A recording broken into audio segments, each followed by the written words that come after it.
Kabar kurang sedap menerpa Atta Halilintar. Pasalnya suami Aurel Hermansyah ini mendadak terseret tudingan sudah bersikap zalim kepada mantan sopirnya, Pak A. Sopir Atta itu curhat kini hidupnya sengsara dan sulit mendapat pekerjaan lagi. Dari 2021 sampai sekarang kehidupan saya tambah hancur.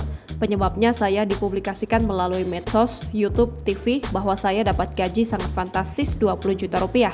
Padahal UMR nggak kalah itu, cerita Pak A. Kenapa sampai tega menghancurkan kehidupan rakyat jelata? Saya hanya minta tolong kepada Allah, biar Allah perhitungkannya.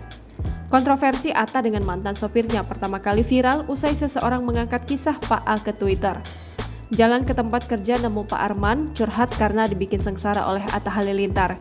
Gue cuma lewat sebentar, cuma bisa nanya kisah sekelebat. Dia nitip foto-foto ini, tulis pemilik akun Twitter @sound pada Rabu 2 Agustus.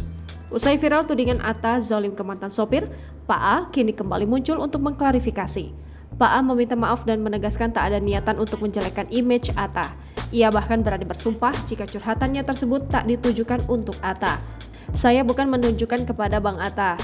Terus terang aja demi Allah, saya minta maaf deh sama pemirsa. Pokoknya satu, saya tidak bermaksud menjelekkan Abang Atta ya, tegas Pak A kepada status selebriti saat ditemui di kontrakannya kemarin malam pada Kamis 3 Agustus.